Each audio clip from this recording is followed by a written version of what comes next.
I want to play just one little clip here from MSNBC, which is typical of the type of coverage that we're getting in the aftermath of the Ferguson, Missouri shooting. Same thing that happened with Trayvon Martin. The whole idea, what do black parents tell their black children? Because after all, it's not safe to walk on the streets because this incident, this shooting of Michael Brown, proves that no black child is safe because they could be gunned down at any moment by a white racist cop or wannabe cop. Have a listen. This is Michelle Bernard of the Bernard Center for Women's Rights on MSNBC with Chris Matthews. Here, cut number 3. I think that is a large part of it, but I think the greater story in this, in looking at what has happened to this young man, what happened to Trayvon Martin, what we see happening to so many kids, I think I'm going to summarize quite easily by what my son said to me. He's 11 years old, young African-American boy. He's outside tonight, and he looked at me and he said, "Is somebody going to shoot me?" My daughter watched the news and looked at me and she said, "Why is it that they only do this to black people?" So there is a large question. I didn't have an answer for her. I don't have an answer that is palatable to be able to look at my children in the face and say, there are people in this country who not only do not like African Americans, but they despise black men. Okay, so your 11-year-old comes to you and says, "Mommy, is it safe for me to go out at night? Am I going to get shot?" And she doesn't have an answer. She doesn't even know what to say because she can't tell him, "Of course you're not going to get shot. Don't be ridiculous. You're not going to be shot." No, because he might be shot. Why? First of all, what does Trayvon Martin, who was 17, and Michael Brown, who's just turned 18, what do they have to do with an 11-year-old?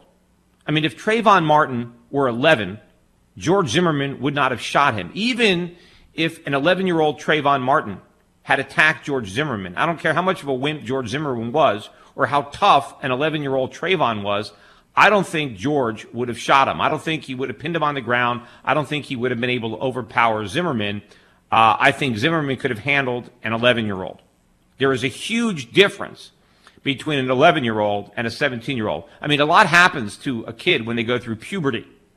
You don't have a lot of muscles when you're 11. The same thing if Michael Brown was 11, even if he had done exactly what 18-year-old Michael Brown did, which of course no 11-year-old would do what he was alleged to do by the officer who shot him, right? I mean, but even if an 11-year-old Michael Brown attacked a police officer and charged a police officer, the policeman would not have feared for his life. Had Michael Brown been 11 and that officer shot him 6 times and said, "Well, he was charging at me," I would be condemning that action. Nobody could rightfully say that they feared for their lives because there was an 11-year-old who was charging them and they were afraid that the 11-year-old would overpower them and get their gun. I mean, if you're a policeman and you think that you can be overpowered by an 11-year-old, you have no business being a policeman, right? What this woman should have said to her child is, of course you don't have to be worried. Nothing's going to happen to you. If you're the parent of an 11-year-old child and you're living in an inner city or someplace like Ferguson, you know who's more likely to shoot your kid? Another black, a gangbanger. Maybe he's going to get caught in the crossfire from some drug-related crime or drive-by or something like that. What's the odds? He says, why do they only do this to black people? Yeah, only black people get shot, and they only get shot by white people.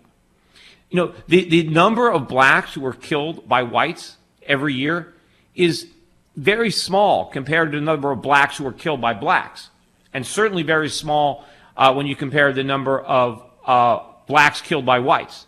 Probably you have more blacks killing whites than you have whites killing blacks, but you have far more blacks killing other blacks. Yet this woman is saying it only happens to black people, and it's only because white people hate black people. This is what she's telling her 11-year-old, and now she's going to blame other people for racism or the fact that people grow up like this. I mean, maybe Trayvon Martin, maybe his mother was filling his head with this kind of lies about how racist white people are. Maybe that's why he was paranoid. Maybe other kids are growing up this way because their parents are filling their heads with nonsense, like this woman from the Women's Rights Center, Michelle Bernard. I had no idea how to answer this question. Yeah, because she's an idiot.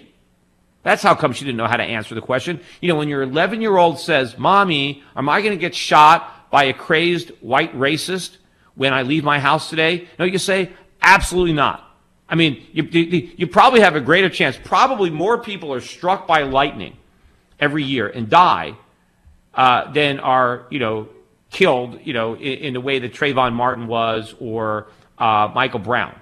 Right? So you're going to tell your kids, hey, don't go outside. If your kid says, Mommy, am I going to get struck by lightning if I go outside? Yeah, probably. I wouldn't go outside. There's a good chance that a lightning bolt is going to strike you. You're probably going to get hit in the head by falling airplane parts too. So you better just stay in, because it's way too risky for you to go outside. Just in case, Michelle, your son survives and he doesn't get gunned down by a white racist, and he makes it to 17. And if he asks you the same question when he's 17, right, and now let's say he's been working out and he's tall and he's more muscular and he's, listen to rap music and smoking pot and doing all kinds of things that your quintessential teenagers do, right? When he's 17 and comes to you and says, hey, Ma, am I going to get shot when I walk out in the street today? Here's what she can say. Again, because she doesn't really have an answer, so I'm going to give her an answer. Here's what you tell your 17-year-old. You say, son, when you go out in the street today, do not attack any policeman. Right? If you see a policeman in his car, if he pulls up to you in his car, just be polite and say, officer, is there a problem? Don't slug him in the face. And don't reach into his car and try to grab his gun. That's not a good thing to do if you don't want to be shot. Don't do that. Now, if you reach into the car, grab his gun, punch him a few times, and the gun goes off and you decide to run away, if that cop gets out of his car, right, and points his gun at you and yells freeze, and then you turn around and you actually see that officer is standing there pointing a loaded gun at you, right, and you put your hands in the air and you say, what are you going to do, shoot me? Assume he's going to shoot you. Don't call his bluff by charging the officer who has ordered you to freeze at gunpoint. Don't do that. If you don't want to be shot, don't charge a cop who's pointing a gun at you. And if you make the mistake of calling the policeman's bluff because you don't think he's going to shoot you, even though you've already punched him several times and went for his gun, if you don't think he's going to shoot you, right, and you charge him and he shoots you in the arm, stop right there. Assume that he's going to shoot you. He's already done it once. Just stop. Put your arms back up in the air if you can. Fall to the ground. Go to your knees. Stop. Right? And then you'll be okay. This is what you have to do. This is what you tell your 7-year-olds. Don't do those things and you won't be shot. But the idea is that you can, that this proves that young black men can't even walk the streets. Even as young as 11, they can't just mind their own business, eating Skittles and drinking iced tea, because somebody is going to gun them down. Because there's a war raging against black men on the part of whites, on the part of cops. Here's a little bit more. I want to play just the beginning of this cut number 4. Black men. There is a war on black boys in this country. In my opinion, there is a war on African American men. And I think the fact that President Obama has repeatedly had to stand up. Yeah, a war against black men. Well, if there is a war against black men, it's other black men that have waged it. I mean, the only thing I would say is that the war on drugs makes all this worse. That is a big problem in the African American community, the war on drugs. And if we decriminalize this, then a lot of the violence in inner cities, and particularly for blacks, would go away. But almost all of the crime, including violent crime and murder, that blacks experience is at the hands of other blacks, not whites.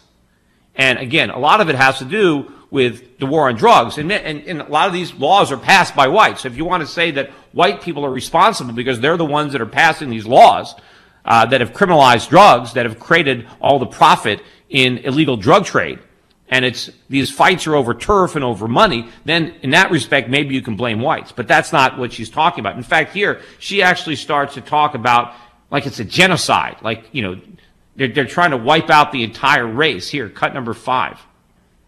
States, which is supposed to be the greatest nation on earth, sits back and allows black boys to be murdered. I just wish we'd listened more until hell broke loose. It takes. Yeah.